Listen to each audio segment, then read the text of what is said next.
Dan kini kita akan langsung masuk ke sesi kedua masih dengan tema hak asasi manusia. Kini giliran paslon 01, Imam silahkan mendekat. Pak Jokowi dan Pak Ma'ruf kami persilahkan memilih satu lagi. Tolong tunjukkan. Baik, saya bantu. Dapat huruf apa, Mam? C. Ditunjukkan, Mam, supaya lebih jelas. C, Bapak. Amplop C, Ira. Amplop C, baik. Amplop C masih tersegel. Saya akan buka.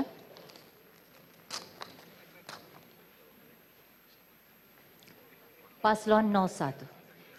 Kelompok penyandang disabilitas masih sering mengalami diskriminasi terkait dengan kesejahteraan, fasilitas publik, serta hak-hak politik.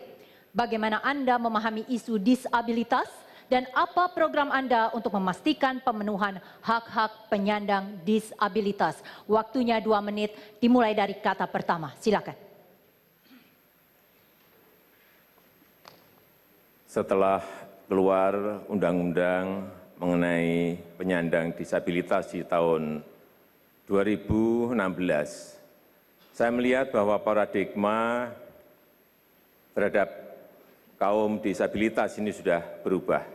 Yang sebelumnya adalah bantuan sosial, adalah kedermawanan yang harus kita berikan kepada mereka, tetapi yang sekarang dengan undang-undang yang baru, kita melihat paradigmanya adalah pemenuhan hak-hak. Pemerintah, kita sudah memberikan fasilitas-fasilitas untuk pemenuhan hak itu, baik pemenuhan hak untuk pekerjaan, untuk perumahan, untuk fasilitas umum yang ramah terhadap disabilitas, meskipun juga baru beberapa kota, tetapi sudah kita mulai. Kemudian juga yang berkaitan dengan kesetaraan.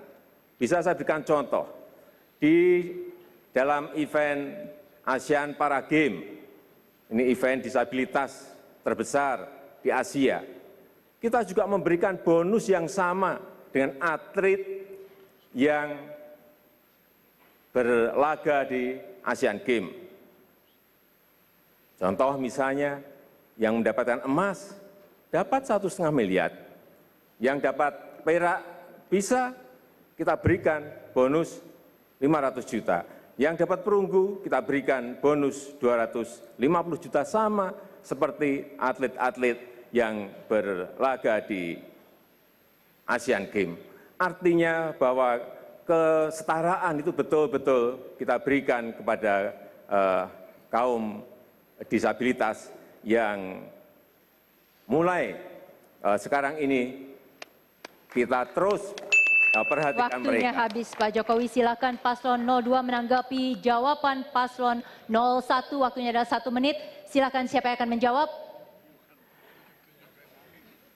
Dimulai dari perkataan pertama. Zulfan Dewantara, seorang teman difabel yang kami temui adalah inspirasi Prabowo Sandi.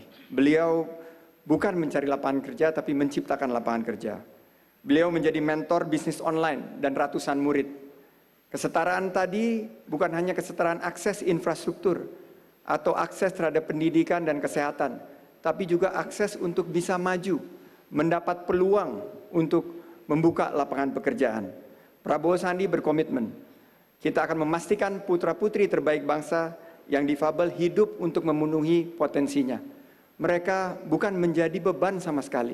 Mereka tidak butuh belah kasihan. Mereka butuhkan kesetaraan. Memastikan agar mereka bisa mendapatkan peluang lapangan pekerjaan. Peluang untuk hidup yang lebih baik.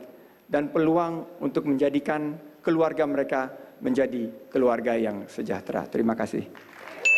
Para paslon perlu saya ingatkan, yang diberi tanggapan adalah dari paslon lainnya. Saya lanjut kepada paslon 01, tolong ditanggapi yang dikatakan oleh paslon 02. Waktunya adalah 1 menit dari sekarang. Silakan, Pak. Ya, saya kira contoh-contoh seperti yang disampaikan Pak Sandi tadi banyak sekali. Tidak hanya di satu bidang, tapi banyak bidang kaum disabilitas itu betul-betul sekarang ini sudah setara.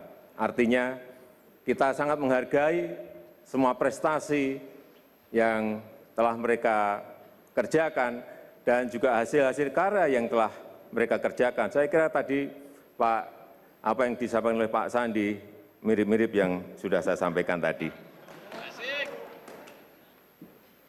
Cukup. Waktunya masih ada, mau dimanfaatkan Paslon 01? Iya, saya kira yang penting lagi membangun budaya masyarakat untuk memberikan penghormatan kepada kelompok disabilitas, menyamakan perlakuannya baik disabilitas maupun non-disabilitas. Nabi sendiri pernah ditegur oleh Allah ketika Waktunya habis Pak Ma'ruf, waktunya habis. Kita boleh tepuk tangan. Ini adalah selesai tema yang kedua, hak asasi manusia. Dan penonton, pendengar serta warganet, usai jeda kami akan kembali masuk ke dalam segmen perdalaman visi dan misi masing-masing pasangan calon, namun kali ini di bidang korupsi dan terorisme. Sekali lagi ini adalah debat dan bukan pidato. Adu gagasan, pemikiran dan argumentasi harusnya kita saksikan kembali. Tetaplah bersama kami di debat pertama Capres Cawapres 2019.